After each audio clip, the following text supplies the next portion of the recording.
गीता गायक प्रेमचंद बनारसी आप लोगों के बीच में एक माँ की ममता के विषय में गीत 4 लाइन भेज रहा हूँ, क्योंकि संसार में जो माँ की सेवा से वंचित रह गया तो समझ लीजिए कि उसका जीवन व्यर्थ हो गया। कैसे कहना है, माई के जैसन जग में केहू ना होई,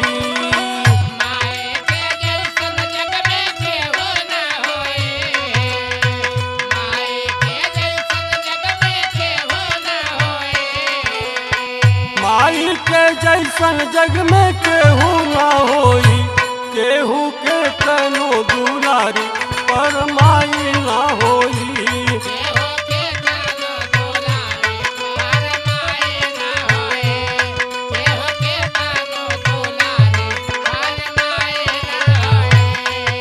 और माई के ममता कितनी बड़ी होला बाबूजी, तप त्याग संयम के निश्चल गठरिया,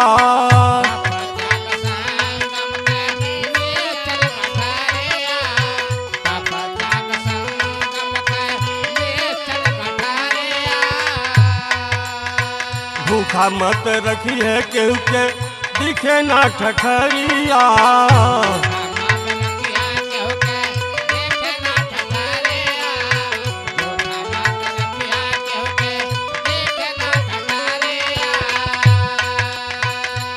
केहू माई के दूधवा से उत्तीर्ण न होई,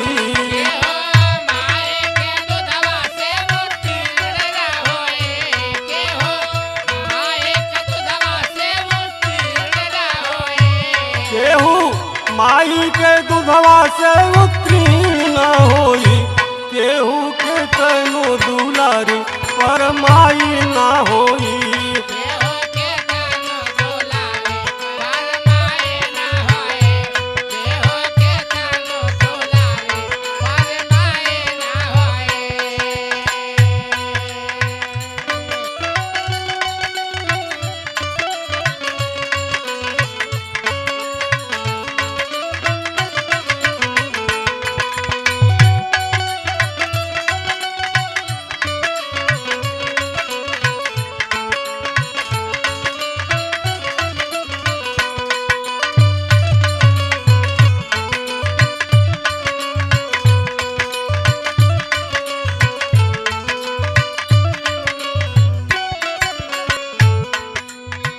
माई त होली सुना ममता क धारा,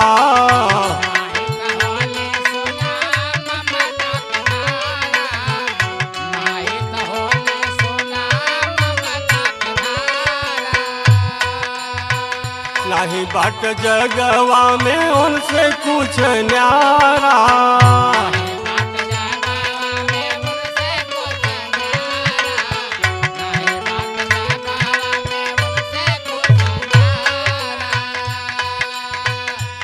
उनके बोली से मीठी रसमलाई ना होई,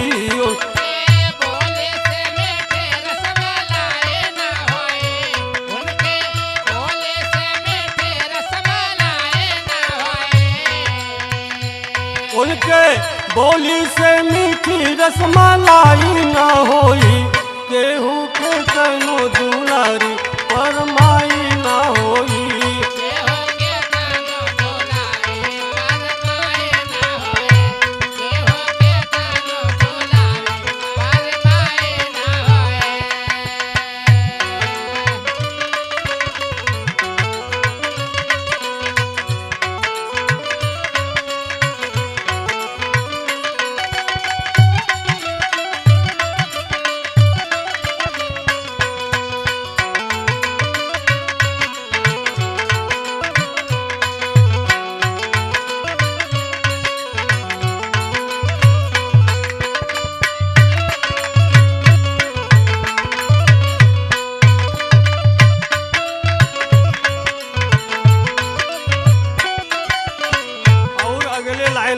बहुत बढ़िया संदेश कवि जी दिए हैं।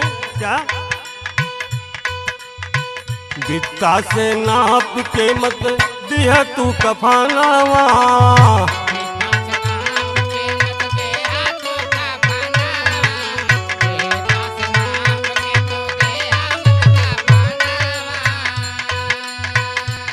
रोज देखे तानी जरत जमनवा।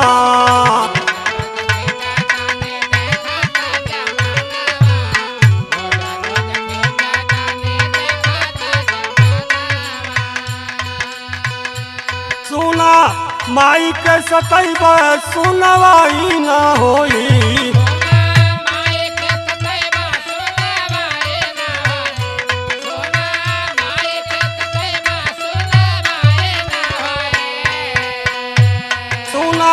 माई के सतैबा सुनवाई न होई।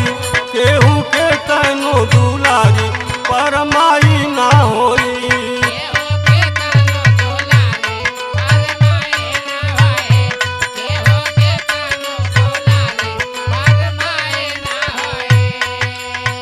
माई के जैसन जग में केहू न होई।